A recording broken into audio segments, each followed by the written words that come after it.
Salve, salve, banda de loucos! Mais um Coringão Cast aí pra vocês. Dessa vez bem animado, bem feliz, depois de uma rodada, podemos dizer que perfeita pra gente, né? Corinthians vencendo, Santos perdendo, Palmeiras perdendo, o título ficou muito próximo. Vamos comentar um pouco sobre isso, mas antes de tudo, vou apresentar aqui os integrantes do programa de hoje. Hoje estou aqui com a Júlia. Boa noite, boa tarde, bom dia, Ju. Tudo bom com você? Salve, galera. Salve, corintianos. Quase campeões. O grito tá quase saindo. Se Deus quiser, quarta-feira que vem vai ser o dia.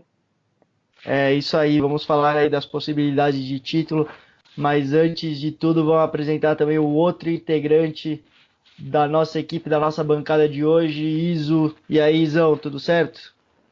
Salve, salve, Arthur. Salve, salve, ouvinte. Bando de loucos. Mais uma vitória importantíssima, mesmo sem jogar bem. E o Corinthians vai caminhando a passos largos para ser heptacampeão brasileiro. É isso aí. Bom, aproveitando aí que você já falou, já deu a sua opinião sobre a partida, já continue falando o que você achou dessa vitória do Corinthians sobre o Atlético Paranaense fora de casa lá na Arena da Baixada com um gol de alguém que eu diria que nunca foi criticado. Jamais. Quem criticou será cobrado. Pois é. Um craque. Giodeus Augusto? Jodeus? Giodeus Augusto. É um monstro. Nossa, quem criticou esse cara aí? Bom, Não entende nada de futebol, quem criticou. Falando sério agora, uma vitória pragmática, mas eu não condeno não. Corinthians, depois de um jogo muito intenso, importantíssimo diante do Palmeiras, era óbvio que ia cair intensidade, que o time ia ficar mais cansado também. Me pareceu bem cansado no início do segundo tempo, já que o 0x0 para o Corinthians estava bom. O empate a gente já tinha falado no programa anterior, eu e a Ju, que seria um bom resultado. Mas é aquela história, né? Tem partidas no Campeonato Brasileiro que o campeão ganha mesmo sem jogar bem. São aqueles 3 pontos realmente pragmáticos, né? Então, acho que entrar nessa conta aí foi bastante semelhante àquela vitória do Fluminense no Maracanã, né? Eu acho que esse foi um jogo bem semelhante. Então, é isso aí. Pelo menos a vitória veio, né? Importantíssimo. Uma vitória com... Pode falar, Arthur, pode falar. Fala, por favor. Não, eu ia comentar que uma vitória com sorte de campeão, né? O goleiro pegando pênalti, um jogador super criticado. Sim. Então foi muita sorte envolvida também. Eu sempre falo... Fala, Arthur. Então, eu sempre comento que os times campeões têm aquelas vitórias que vem quando não joga bem, aquela vitória com sorte de campeão mesmo. Que todo mundo fala que é a sorte de campeão. Cara, o Corinthians teve isso em 2015, Palmeiras teve isso em 2016. Quase sempre você pega os times campeões, tem aquelas vitórias que vêm mesmo não jogando bem. Isso é muito importante. Uma vitória fora de casa, tudo bem que o Atlético Paranaense não está entre os melhores mandantes, mas mesmo assim nunca é fácil jogar lá na Baixada. Ainda mais com gramado sintético. Com gramado sintético, que dificulta bastante. E conseguimos os 3 pontos. Num jogo que nem você falou, bem pragmático, eu acho que o Corinthians realmente foi pro empate. Como a gente comentou aqui em programas anteriores, o Corinthians, vencendo os 3 jogos que tinha para fazer em casa, ficava muito próximo do título, muito próximo mesmo. Então, se conseguisse algum empatezinho, alguma coisa nos jogos fora de casa que tinha também, já seria ótimo. Já somaria aí nessas possíveis 3 vitórias em casa. Agora, com essa vitória fora de casa, fica mais próximo ainda do título. Então foi um resultado, acho que nem os próprios corintianos, jogadores, técnico, comissão técnica esperavam. Eu acho que essa vitória me lembrou bastante aquele confronto contra o Ceará em 2011. Júlio César pegou muito. Ontem é bem verdade que o Walter ele fez, acho que só o pênalti, que eu me lembro de... A bola nem chegou nele. Mas o Walter ele é muito bom pegador de pênaltis, a gente sempre ressaltou isso aqui. Eu, pelo menos, mas o Nicão bateu mal, hein? Também, bateu demais. demais. Bateu mal, mas aí teve o mérito do Walter, né?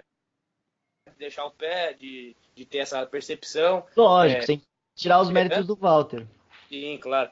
Mas, como sempre, achei que o Walter, por que me pareça, que eu acho que é um fundamento muito bom dele, ele falhou um pouco na saída do gol, pelo alto, né? Mas Teve um lance lá que ele vacilou feio.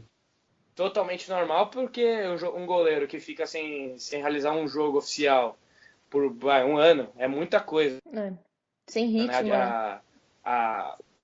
O ritmo de jogo cai muito, né? Então é compreensível. E o menino que entrou, o Kaique França, que eu acho que é um bom reserva para os dois goleiros aí que o Corinthians tem, que eu acho muito bons. Também teve a sorte de a bola nem chegar no gol, porque ele estava totalmente frio também. Esse aí, acho que ele não jogava desde março ou abril. O jogo contra o Linense no Paulistão, tá valendo hoje. Mas teve esse componente aí da sorte aí de campeão mesmo, aquele chute que a gente não esperava do Giovanni Augusto, porque convenhamos. Chute e cruzamento, né? Sem chutar nenhuma bola no segundo tempo, né? Primeira finalização.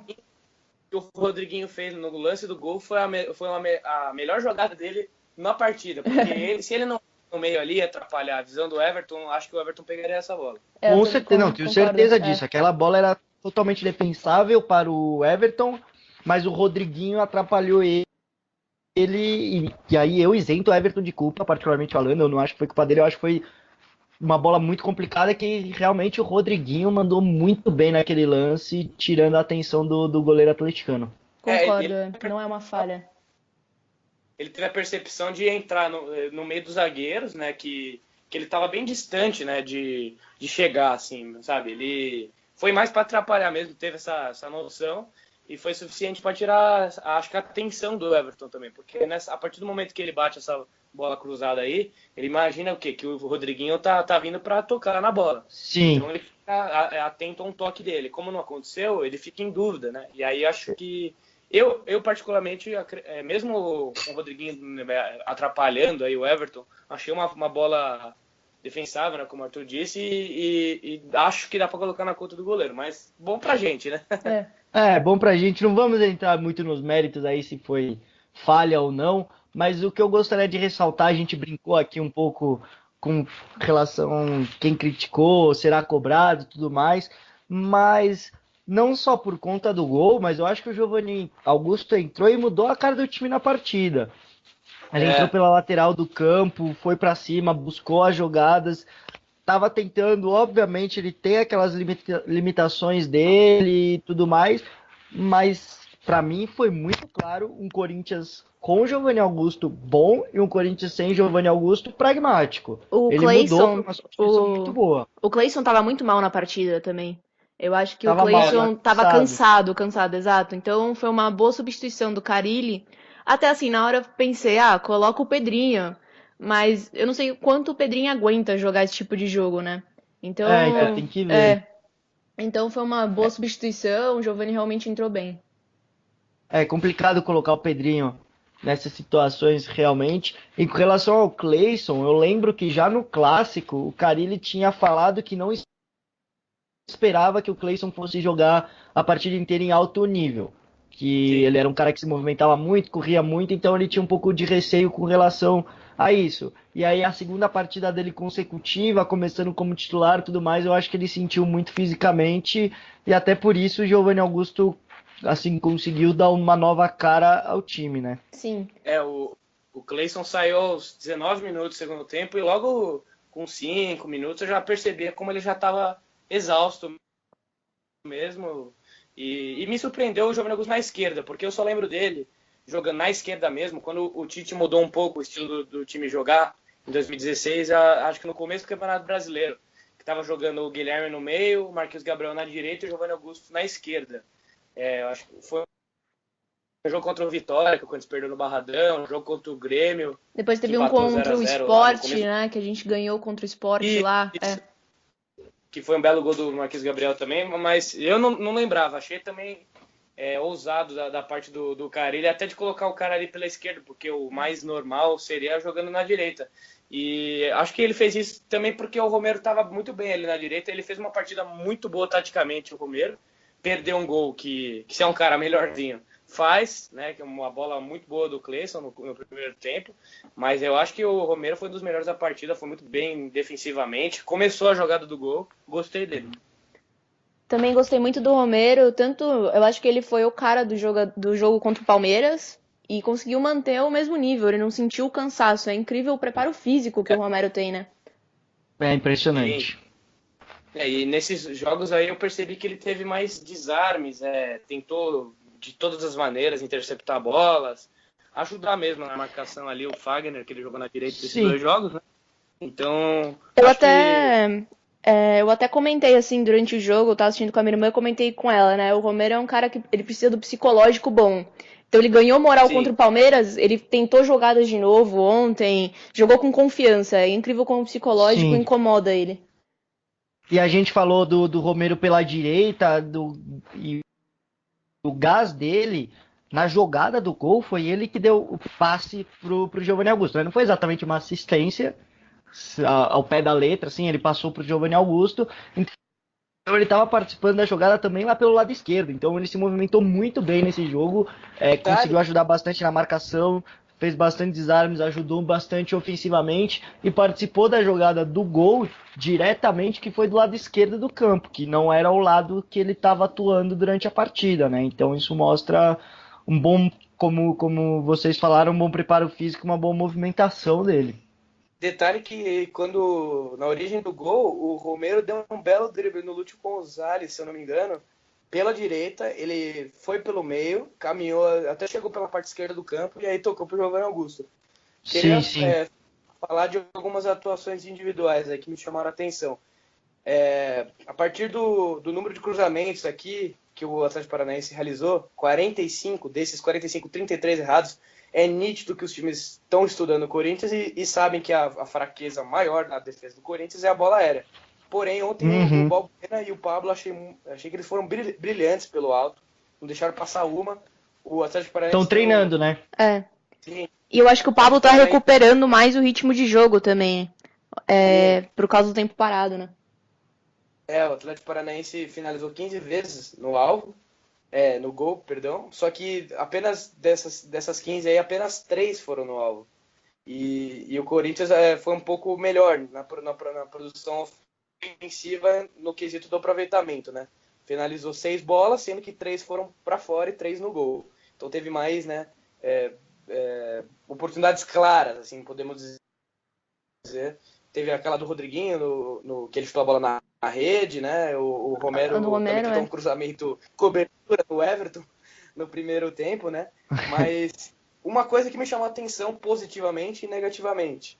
O Maicon tá muito mal, ele poderia ter sido expulso, pela falta que ele fez de contra-ataque ali, pelas regras do que eu entendo do futebol, para mim aquilo ali é cartão amarelo, mas é bom lembrar que o Thiago Heleno deveria ter sido expulso no começo no final, né? Do primeiro tempo. No Romero. Só que o Camacho em contramão, dá pra ver que ele é um jogador que tem suas limitações, mas eu tô achando que ele trouxe bastante um componente de raça no time, que ele tá dividindo todas as bolas, se não vai na técnica, vai na garra mesmo, e eu gostei bastante da partida dele, desse ponto de vista tático mesmo. Diante do Palmeiras, eu acho que ele foi um pouquinho melhor. Mas eu acho que o primeiro tempo dele foi excelente. O segundo caiu um pouco, mas o primeiro foi... No primeiro tempo ele deu uma enfiada, acho que foi pro Romero. Nossa, foi muito bom. Muito bom, ótimo passo, um lançamento, né, por cima. Isso. O Camacho, eu sempre digo, ele é um cara muito criticado, ele é um cara, assim, eu não me agrada muito, mas é impressionante como sempre quando ele entra em campo, os outros jogadores conseguem jogar melhor. Isso pra mim não é coincidência. Ele não aparece tanto, mas ele consegue distribuir muito bem a bola, dá andamento melhor na partida, dá um andamento melhor pro time.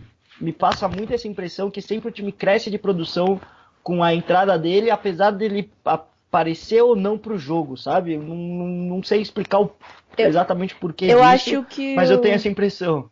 Eu acho que é porque o time tem muita confiança nele. Ele faz um arroz com feijão ali muito bem feito, né? Ele não é um cara que compromete. Então eu acho que por isso que ele ajuda muitos outros. O Maicon é melhor jogador. Só que algumas partidas ele compromete. Então os outros jogadores pensam, olha, às vezes se o Michael não tá tão bem aqui, eu preciso ajudar. Agora com o Camacho não, ele dá conta ali, né? Daquela marcação. É isso aí. Fala, Isão. Só ia Só pra mudar de se assunto, mas termina aí. Vamos. Não, só para sintetizar mesmo, que o Camacho, uma das melhores atuações dele, pelo que eu me lembro, foi aquele jogo contra o Santos, no começo do campeonato, que o Maicon acho que machucou, acho que no comecinho do segundo tempo, e o Camacho entrou muito bem, o time mudou totalmente, o Romero começou a jogar, ele começou a distribuir muito bem a bola, teve um desempenho fundamental naquela vitória de 2-0 na Arena, né? E, enfim, eu acho que tem que manter mesmo ele e o Cleison, tanto os dois mesmo tem que continuar até o final do campeonato. O Cleison eventualmente vai ser substituído nos jogos, porque ele tem um pouco de uma falta de preparo físico, né? Como definiu bem o Carille, né? Acho que foi uma entrevista no começo dessa semana. Não aguentaria mesmo os 90 minutos contra o Palmeiras e contra o Atlético Paranaense. Mas é isso aí, acho que trouxemos uma cara um pouco diferente para o time, que estava tão engessado, né? É isso aí. Agora, só uma notícia rapidinho, não tem nem muito o que comentar, na verdade, né? Mas com a lesão do Walter, diga-se de passagem, que goleiro azarado, goleiro muito bom, mas sempre que tem oportunidade, acontece alguma coisa com ele. Teve lesão na costela no começo do ano, agora essa lesão na virilha. Provavelmente ele não vai atuar nos próximos jogos e o Corinthians está estudando uma volta do Cássio. Eu, particularmente, se eu fosse o Cássio, eu tentaria dar uma negociada lá para jogar contra o Japão na sexta-feira e voltar para jogar pelo Corinthians contra o Fluminense na quarta-feira. E aí ele poderia jogar pela seleção e jogar pelo Corinthians num jogo que pode ser o jogo do título. Para mim seria o cenário perfeito pro Cássio. Até porque seria estranho ser campeão sem o Cássio em campo, né? Pois é, um dos grandes ícones desse time, né? E um goleiro histórico pro Corinthians, né? Mais uma vez a gente próximo de um título e o Cássio numa ótima fase, né? Exatamente. Quase sempre assim, desde que o Cássio chegou. Ele que levantou o título do Campeonato Paulista, né? Então seria engraçado, não sei quem, talvez o Balbuena, se fosse para levantar o título. O Balbuena, o Jô. Aí eu já tenho uma outra ideia. Eu acho que eles vão colocar o Zidanilo ali nos últimos 10 minutos pra levantar essa taça. Aproveitando aqui, falando em levantar a taça, vamos trazer aqui rapidinho também as possibilidades de título aí do Corinthians, né? Tem nesses dois próximos jogos para ser campeão em casa contra o Fluminense. Se o Corinthians ganhar os dois jogos, só não é campeão se o Grêmio também vencer os dois jogos. Se o Corinthians ganhar os dois, o Grêmio, por exemplo, ganhar um, empatar o outro, acabou. Qualquer outra combinação de resultado que não o Grêmio vencendo os dois, o Corinthians é campeão. Se o Corinthians fizer 4 pontos, ganhar um dos jogos e perder e empatar, o outro, o Grêmio pode fazer no máximo 2 pontos, ou seja, 2 empates, e Santos e Palmeiras no máximo 4 pontos, ou seja, uma vitória e um empate. Agora, se o Corinthians perder um e vencer o outro, o Grêmio pode no máximo um empate, Santos no máximo uma vitória e o Palmeiras no máximo 4 pontos. Qual que é? Vamos fazer um bolão aqui. Iso, qual jogo você acha que vai ser campeão? Eu acredito que vai ser contra o Fluminense. Algo me diz que o São Paulo vai nos ajudar e vai dificultar pra caramba esse jogo contra o Grêmio aí. Ainda mais que eu vou dar só uma olhadinha aqui, ó. É o jogo dia 15 de novembro, também 7h30 esse jogo do Grêmio contra o São Paulo. Então a gente já vai jogar sabendo do resultado do Grêmio, o que vai ser preciso, uma vitória, um empate para garantir um título. E eu acho que o São Paulo cresceu bastante aí com o Hernanes e tal. É realmente um dos melhores times no retorno, pelo menos em pontuação. E o Grêmio vai estar há uma semana, né, neste dia 15, há uma semana de jogar a primeira partida, né, contra o Lanús, né, na Arena do Grêmio também. já vamos poupar alguns jogadores por precaução, né? Então, olha, eu acho que o cenário está muito bem encaminhado. Porém, na 36ª rodada, o Corinthians pega o Flamengo, no domingo, 5 da tarde, e o Grêmio, com certeza, com as reservas, pega o Santos domingo, domingo também, né, às 7 horas da noite. Mas aí será chato, né, ser campeão Sem entrar em campo. sem estar em campo, né? Difícil. Chato. E você, Ju, qual sua aposta para qual jogo? Eu quero que seja contra o Fluminense, porque estarei no estádio, mas eu acho que talvez também. seja contra o Flamengo, porque não sei, vamos ver. Só pra ser diferente do Isa aí. Eu vou então com isso. Eu acho que o título vem contra o Fluminense já. E se não vier contra o Fluminense, eu quero que venha contra o Galo, porque já fomos campeões fora de casa em 2015. Quero um título em casa dessa vez. Quero a torcida gritando é campeão no final do jogo, sem essa de já entrar em campo campeão em casa. Eu queria essa emoção de um título na arena. Seria legal demais mesmo. E é bom lembrar que o Corinthians, ele deve, por mais que conquiste na 35ª ou 36ª rodada, mesmo que seja em casa contra o Fluminense, a taça dificilmente será entregue nesse jogo. Então deve ficar a comemoração para o jogo contra o Atlético Mineiro. Então é um jogo de festa. Tá? Sim, E aí acredito que o Cássio, né, a gente não sabe, mas é bem provável que ele vai estar em campo para erguer outra taça, se Deus quiser. É isso aí. Agora mudando um pouco de assunto, vamos falar aí de algumas não, né? Uma em específico, negociação do Corinthians. Parece que o nosso lateral esquerdo da base, nosso grande moleque da favela aí, o Guilherme Arana, tá de saída mesmo. Tá praticamente certo com o Sevilha da Espanha. A proposta foi de 11 milhões de euros, daí quase 50 milhões de reais pelo Arana. E 50% desse valor será pago à vista e o resto vai ser parcelado. Ainda não está certo em quantas parcelas vai ser o resto desse pagamento e também não está certo que ainda não está concretizada essa venda, né? Ou seja, no total o Corinthians vai receber 4,4 milhões de euros por conta da porcentagem que a gente tem, né, de 40% deles, sendo que 2,2 milhões de euros vão ser depositados no ato da compra. E só terminando aqui a informação, a proporção, né, que o Corinthians tem 40%, o restante pertence aos empresários. Essa proporção deve ser mantida em relação aos 20% que não vão ser vendidos.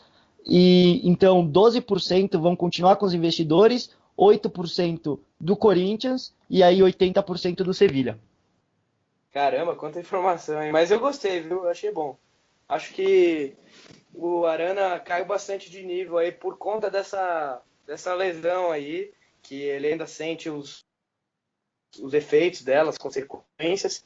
Acredito eu que ele esteja jogando com infiltração para aguentar aí, porque, olha, jogar quarta, domingo, tendo esse problema aí evidente, realmente tem que ter alguma artimanha para fazer com que o menino consiga jogar.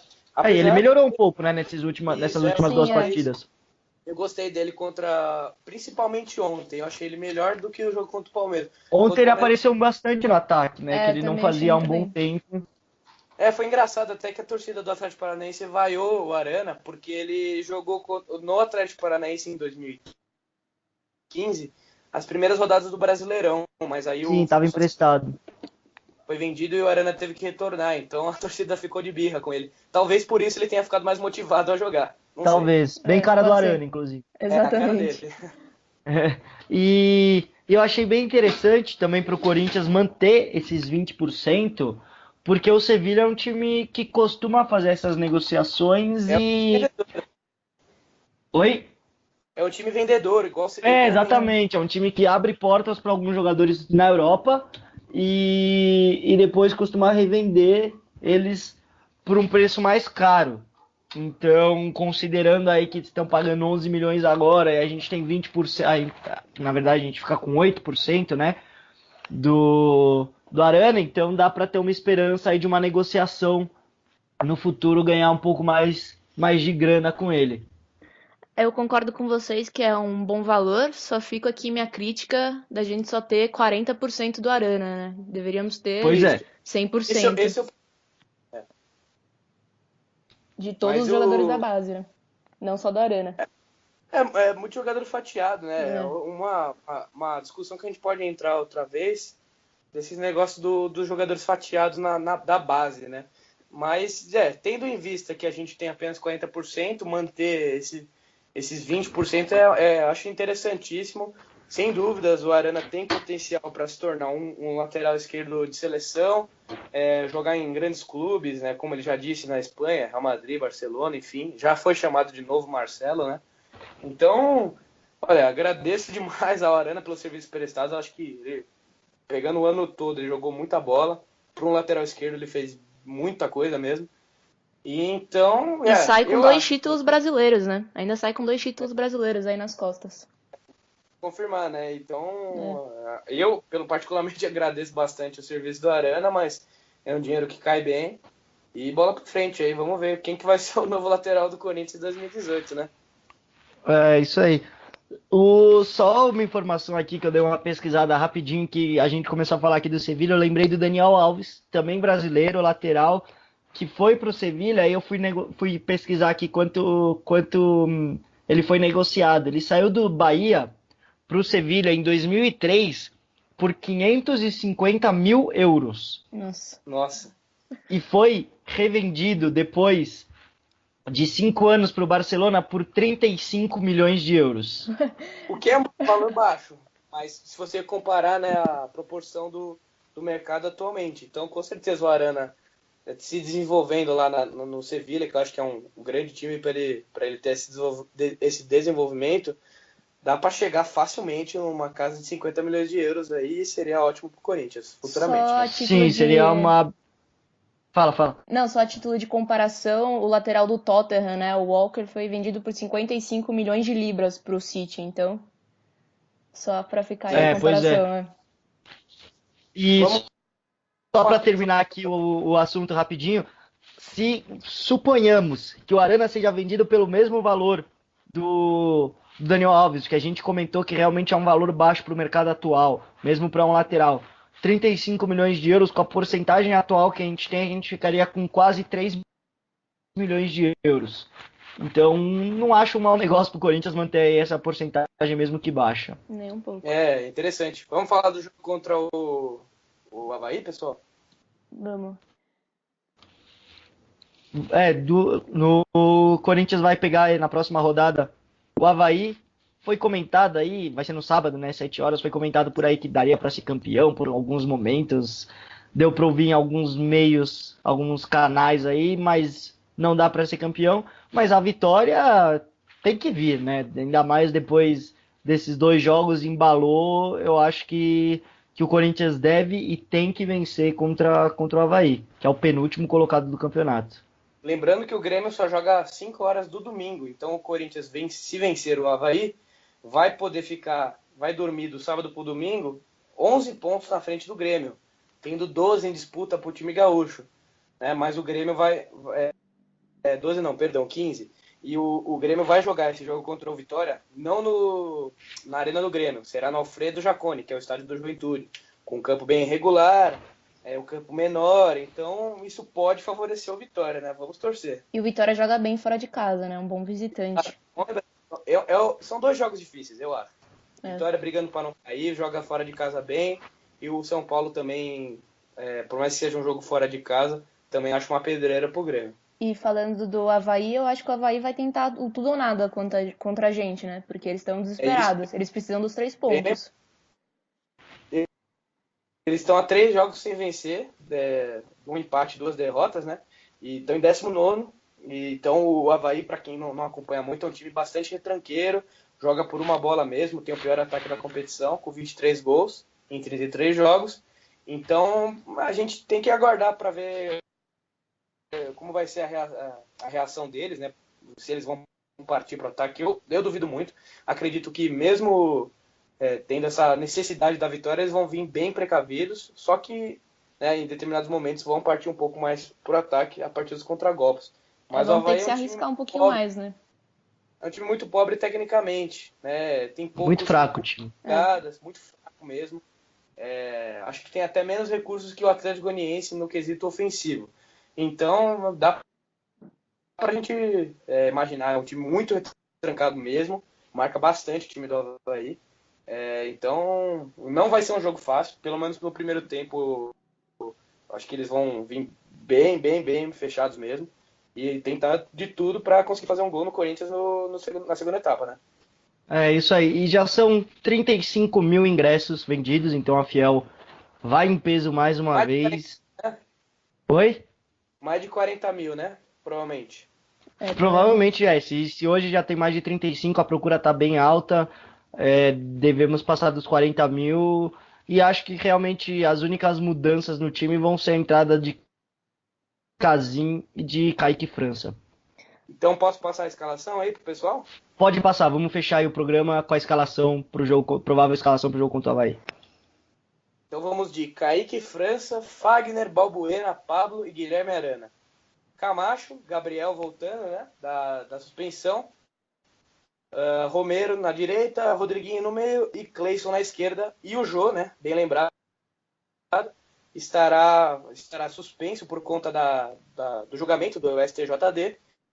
Então o nosso glorioso Casim, que irá fazer um gol, podem me cobrar, será o nosso artilheiro da noite, o centroavante. Tomara. Vai desencantar, eu tenho fé. Eu também acredito. Amém. 1-0 com o gol dele. Quer pedir demais? Aos 40 do segundo tempo, bem chorado. E um gol bem feio, assim. O que vocês acham? Tomara. Estou torcendo por isso. Bom, muito obrigado a vocês pelo programa. Valeu, Izão. Um grande abraço e queria que você encerrasse o programa aí. Você já falou, né? Ia falar pra você encerrar com o seu palpite, mas você já falou 1-0 com o gol do Casim. É isso aí. Então, agradeço aí a audiência de todos. Vai Corinthians e que tenhamos um bom jogo no sábado, acima de tudo, e que os 3 pontos venham, né? É isso aí. Muito obrigado para você também, Ju. E seu palpite, você vai na mesma onda do Iso? Eu vou colocar um gol do Casim e um gol do Pedrinho, pra torcida corintiana ficar bem feliz. Ô, louco, aí a Fiel vai ao delírio. Valeu. Isso aí, muito obrigado a vocês dois que participaram, muito obrigado a todos os ouvintes. Estamos sempre abertos aí a sugestões, a críticas, tudo mais. Se você quiser deixar o seu comentário, fica à vontade. E o meu palpite, eu vou de 2-0 também. Já que tá todo mundo falando, vamos com o gol de Casim e o outro gol vai ser do Romero, que estava planejando há tanto tempo tirar a selfie, conseguiu tirar a selfie dele, vai desencantar e vai marcar outro gol. É isso aí, pessoal. Forte abraço e vai, Corinthians! É o time do povo!